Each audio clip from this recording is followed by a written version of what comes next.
యస్సుచిః ప్రయతో భూత్వా జుహూయాదాజ్వమన్వహం సూక్తం పంచదశశ్చరంచ శ్రీకామః సతతం జపేతు. అమృతాత్మ స్వరూపులైన మీ అందరికీ మీ తల్లి అవ్యాజ్యమైనటువంటి మాతృప్రేమనందిస్తూ శ్రీ సూక్త పఠనం సర్వాభీష్ట ఫలప్రదమైనటువంటిది. ఈ 16వ శ్రీకళా మంత్రం పూర్ణచంద్రుని యొక్క దివ్య తేజోమయ కళగా విరాజిల్లుతూ ఉంది. శ్రీ సూక్తంలో 16 అద్భుతమైనటువంటి సూక్తాలున్నాయి. ఈ శ్రీ సూక్తాన్ని వేద పఠనం రీతిలో పఠించినప్పుడు, సుస్వరంగా గానం చేసినప్పుడు వేద మంత్రాలు అవుతాయి. ఒకవేళ వేద పఠనంలాగా పఠించలేనప్పుడు స్తోత్రంలాగా పారాయణం చేసినప్పుడు స్తోత్ర పారాయణం అవుతుంది. అభిషేకంగా మనం చేసుకున్నప్పుడు అభిషేక మంత్ర స్వరూపం అవుతుంది. భక్తితో ఒక్కొక్క మంత్రాన్ని ఎన్నో లక్షలుగా జపించినప్పుడు సకలాభీష్ట సిద్ధిని అనుగ్రహిస్తూ మంత్రస్వరూపం అవుతున్నది. ఈ పవిత్రమైనటువంటి శ్రీ సూక్త మంత్రాలు హిరణ్యవర్ణాం హరిణీం అన్నటువంటి మొదటి మంత్రం నుంచి యస్సుచిః ప్రయతో భూత్వా అన్నటువంటి 16వ శ్రీకళా మంత్రం వరకు, పాడ్యమి నుంచి పౌర్ణమి వరకు అన్ని కళల స్వరూపంగా విరాజిల్లుతూ ఉన్నది. అందుకే శ్రీకళా మంత్రాలు అని చెప్పుకున్నాం. జగన్మాత శ్రీ లలితాంబికాదేవి యొక్క అష్టోత్తరావళిలో మనం చూచినప్పుడు ప్రతి మంత్రం 16 బీజాక్షరాలను కలిగి ఉంటుంది. చాలా అద్భుతమైనటువంటిది లలితాదేవి యొక్క అష్టోత్తర శతనామ స్తోత్రం. ఈ 16 బీజమంత్రాలు జగజ్జనని యొక్క 16 శ్రీకళా చైతన్యాలుగా వర్ణించబడ్డాయి. అదేవిధంగా ఈ శ్రీ సూక్తంలో ఈ 16 శ్రీకళా మంత్రాలు అద్భుతమైనటువంటి పూర్ణత్వాన్ని సూచిస్తూ ఉన్నాయి. షోడశీ మంత్ర స్వరూపంగా విరాజిల్లుతూ ఉన్నాయి. పౌర్ణమి నాడు చంద్రబింబాన్ని మనం చూచినప్పుడు పూర్ణచంద్రుడు అంటాం. పూర్ణత్వం, జీవితానికి పూర్ణత్వం కావాలి. ఆ పూర్ణత్వాన్ని సాధించేందుకు ఈ పవిత్ర మంత్రాలతో పౌర్ణమి నాడు లేదా శుక్రవారం నాడు ఇలాగా ప్రతినిత్యం కానీ హోమం చేసినప్పుడు ఈ మంత్రాలు అతి శీఘ్రంగా పవిత్రాతి పవిత్రమైనటువంటి ఫలాలను ప్రసాదిస్తాయి. ప్రధానంగా శ్రీ సూక్తం నిత్యం హోమం చేయవలసినటువంటిది. హోమం వలన ఈ మంత్ర చైతన్య శక్తి సజ్జ ఫలితాన్ని, అంటే అప్పటికప్పుడే దివ్య ఫలితాన్ని ప్రసాదిస్తుంది. అందువల్ల ఈ మంత్రాలను స్తోత్రంగా పారాయణం చేయవచ్చు, సుస్వరంగా వేదమంత్ర స్వరూపంతో గానం చేయవచ్చు, భక్తితో మంత్రాన్ని ధ్యానించవచ్చు, ఈ మంత్రాలతో అభిషేకం చేయవచ్చు, ఈ మంత్రాలతో హోమం చేయవచ్చు, ఈ మంత్రాలతో శ్రీచక్రాన్ని పూజించవచ్చు. జగన్మాతను అనేక రూపాలుగా ఈ పవిత్ర మంత్రాలతో ఆరాధించవచ్చు. శ్రీ సూక్తంలో ఒక చక్కని మంత్రం ఉంది, పుష్టిం. పుష్టి అనగా అన్ని విధాలైనటువంటి పుష్టిని గురించి సూచించేది.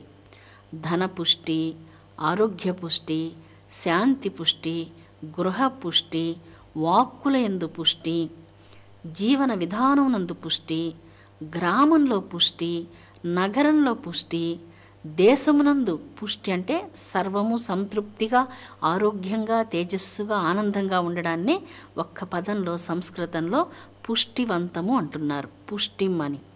విశ్వం పుష్టిం గ్రామే అస్మిన్ అనాతురం అంటుంది యజుర్వేదం.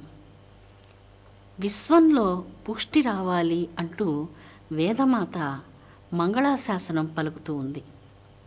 గ్రామంలో పుష్టి కలగాలి అంటూ వేదమాత ఆశీర్వచనాలు చేస్తున్నది. గృహాలలో, నగరాలలో, దేశంలో, ప్రపంచంలో, అనంత విశ్వంలో అంతటా జగన్మాత పుష్టి ప్రసాదించాలి అంటూ యజుర్వేదంలో ఉన్నటువంటి ఈ శ్లోకం బహు విశ్వజనీనమైనటువంటి అద్భుత ప్రేమను ప్రకటిస్తూ ఉంది. వేదాల్లో ఉన్నటువంటి ప్రతి మంత్రాలు చాలా విశాల దృష్టిని కలిగినటువంటివి. వాటికి వక్ర భాష్యాలు చెప్పి అందులో ఏమీ లేదు అంటూ ఇలాగ వక్ర భాష్యాల వలన అదే నిజము అని విశ్వసించి అనేక మంది వేదాల్లో ఏమీ లేదండి అంటూ కొట్టిపారేస్తూ ఉంటారు. కానీ ఈ ఒక్క మాట మనం చూచినప్పుడు విశ్వానికి, అనంత కోట్ల బ్రహ్మాండాలన్నిటికీ, మనమున్నటువంటి భూమికి, భూమిలో ఉన్నటువంటి సమస్త దేశాలకు, తాను ఉన్నటువంటి దేశానికి, అనేక నగరాలకు, తన గ్రామానికి, తన కుటుంబానికి, తనకు, అందరికీ తల్లి పుష్టిని ప్రసాదించునుగాక.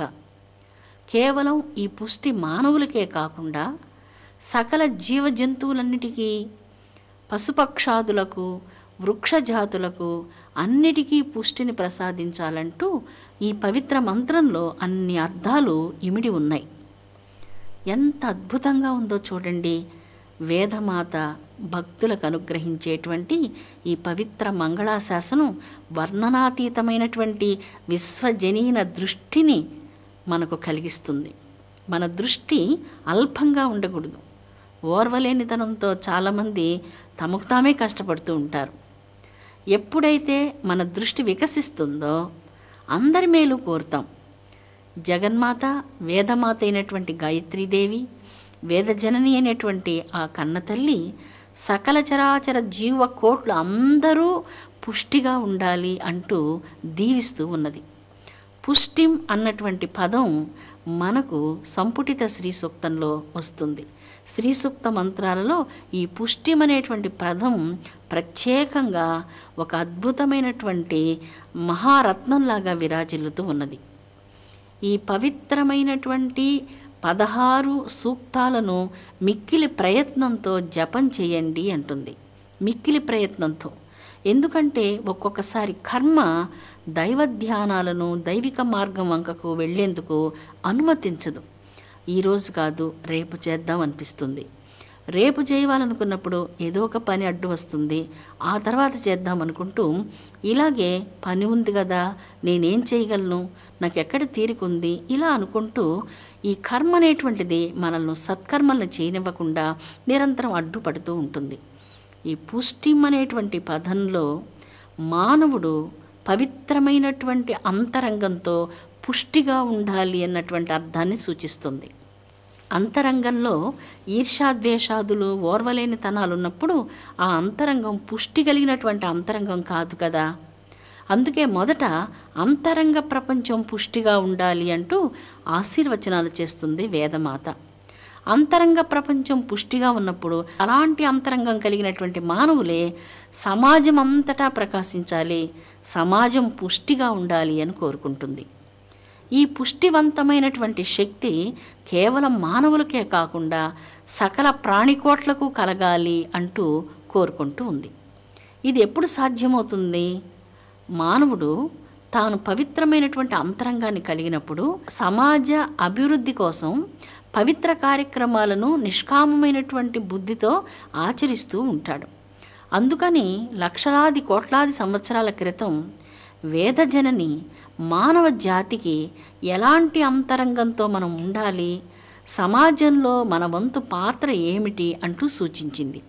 పుష్టివంతమైనటువంటి వాక్కులు, ఈర్ష్య, ద్వేషం, వెగటుగొల్పే మాటలు, వెక్కిరింతగా ఉన్నటువంటి మాటలు పుష్టివంతమైనటువంటి మాటలు కావు. స్వచ్ఛమైనటువంటి అంతరంగంతో, పవిత్రమైనటువంటి ప్రేమతత్వంతో, భక్తితో ఏ అంతరంగం విరాజిల్లుతుంటుందో అటువంటి వారి యొక్క వాక్యాలను పుష్టివంతమైనటువంటి వాక్యాలు అంటుంది వేదమాత. జగన్మాత మానవ కోట్లందరికీ అటువంటి పుష్టివంతమైన అంతరంగాన్ని, పరమ పుష్టివంతమైనటువంటి వాక్ సంపదలను అనుగ్రహించునుగాక. మన గృహాలను పుష్టివంతంగా తీర్చిదిద్దునుగాక.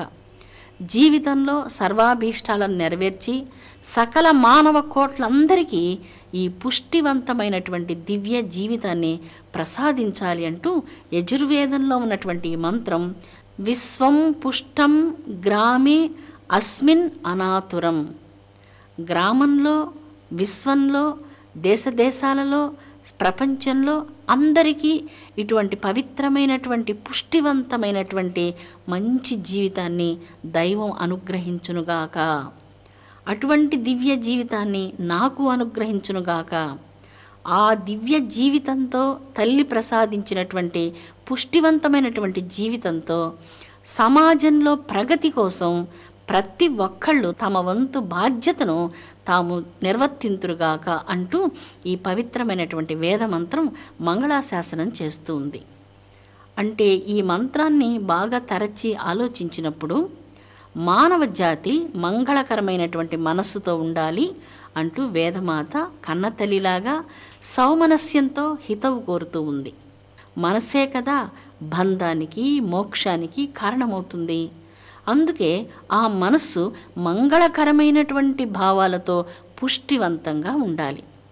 మంగళకరమైన భావాలతో పుష్టివంతమైనటువంటి మనస్సు మాత్రమే ఎదుటివారి క్షేమాన్ని కోరుతుంది. కానీ మన అంతరంగంలో ఈర్ష్య ఉన్నప్పుడు, ఎదుటివారి క్షేమాన్ని మనం కోరలేనప్పుడు మన అంతరంగం పుష్టివంతమైనటువంటిది కాదు. పరమపావనమైనటువంటి శ్రీ సూక్త మంత్రాలలో ఉన్నటువంటి అర్థాలను వర్ణించడానికి ఎవ్వరికీ తరం కాదు. మీరు భక్తితో ఈ మంత్రాలను పఠించండి. ఈ పవిత్రమైనటువంటి మంత్రపఠనం మీ హృదయాలను ప్రకాశవంతం చేస్తుంది, పుష్టిని ప్రసాదిస్తుంది.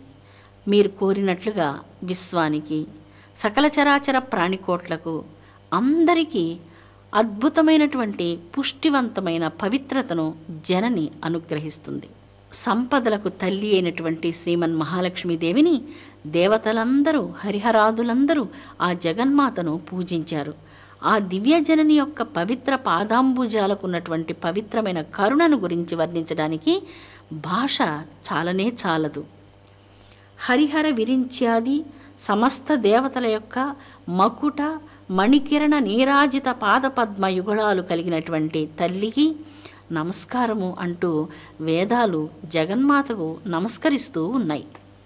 ఇదివరకు మనం చెప్పుకున్నాం శ్రీ సూక్తానికి, శ్రీచక్రానికి, శ్రీమాతకు, ఆ శ్రీమన్నారాయణికి అవినాభావమైనటువంటి సంబంధం ఉన్నదినని.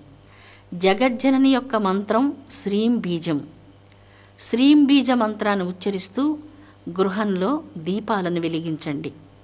ఈ దీపాలు శ్రీం బీజ కాంతులతో విరాజిల్లుతూ గృహంలో, జీవితంలో ఉన్నటువంటి అంధకారాన్ని శాశ్వతంగా నశింపచేస్తాయి.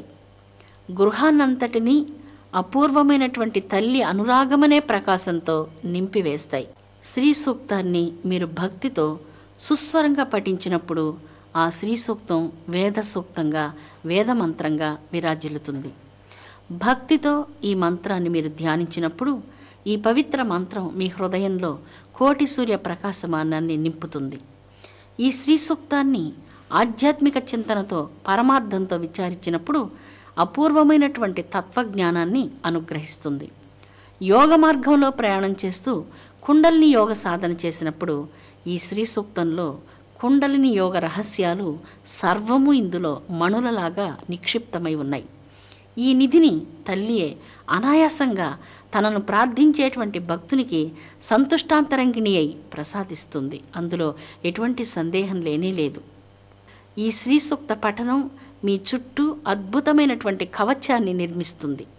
ఈ కవచం వజ్రపంజర కవచం. అమ్మ ప్రసాదించే ఈ వజ్రపంజర కవచంలోనికి ఎదుటివారి యొక్క ఈర్ష్యాద్వేషాదులు, అహంకారపూరితమైనటువంటి ప్రవర్తనలు, అవమానాలు ఏవి ఈ వజ్రపంజర కవచాన్ని దాటి మీ లోపలికి ప్రవేశించలేవు.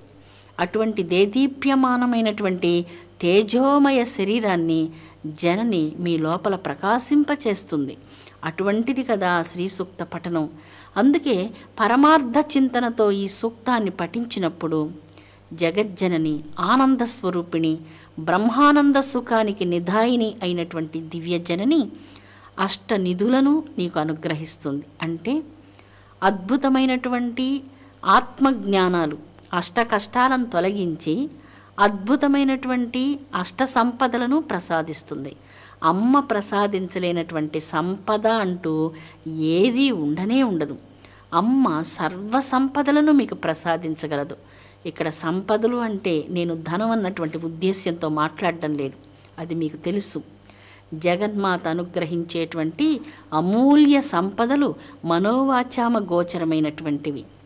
పెనుసుల క్షేత్రంలో త్రిశక్తి పీఠం ఉంది.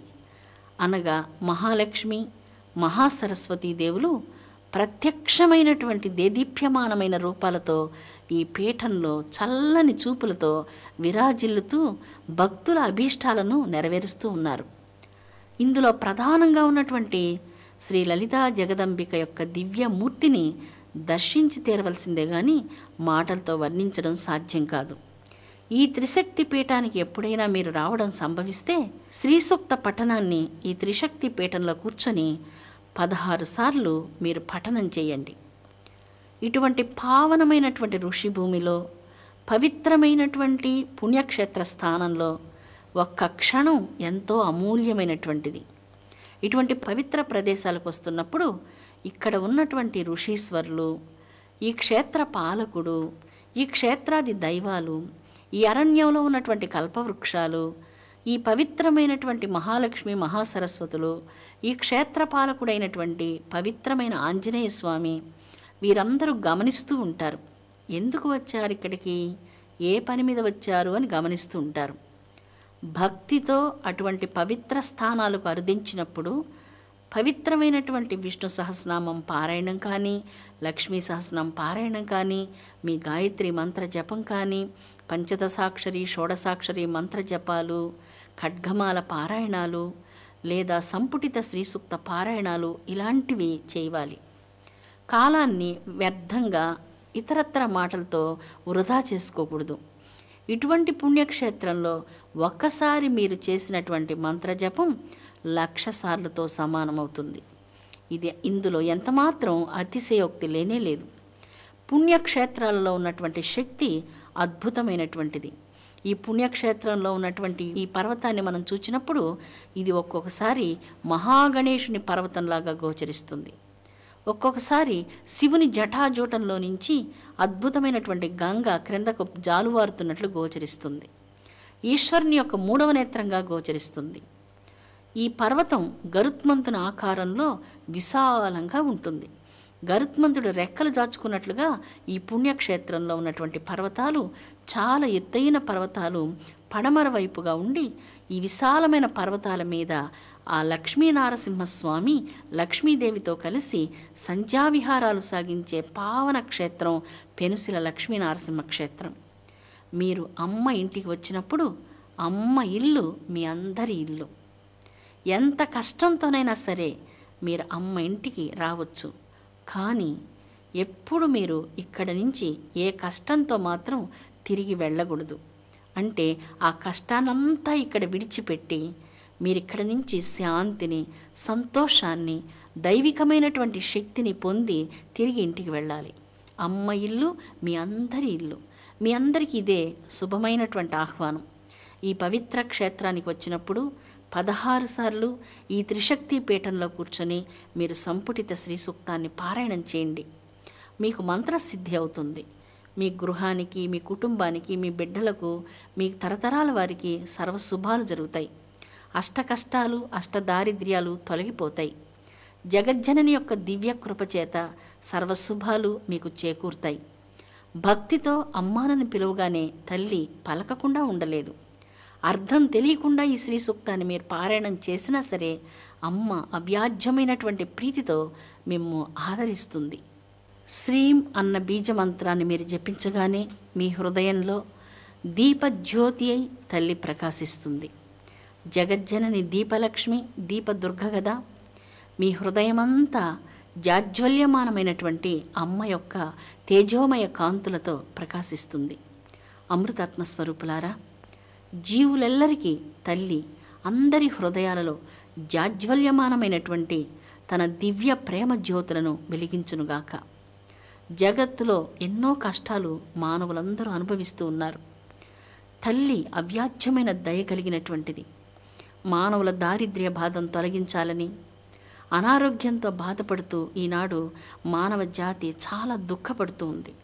దుఃఖనాశిని అయినటువంటి తల్లి సర్వవ్యాధులను నశింపచేసి, సకల దుఃఖాలను తొలగింపచేసి అందరికీ ప్రతిరోజును శుభప్రదమైనటువంటి మంచి రోజుగా వనరించునుగాక. ఈ సకల విశ్వానికి అంతటికీ తల్లి పుష్టిని ప్రసాదించునుగాక. జనులందరికీ ఏ శాంతినైతే కోల్పోయి కష్టపడుతూ దుఃఖపడుతూ ఉన్నామో ఆ దివ్యశాంతిని మానవాళికి జగజ్జనని అనుగ్రహించునుగాక. విశ్వశాంతి వర్ధిల్లునుగాక. ఓం శాంతి శాంతి శాంతి.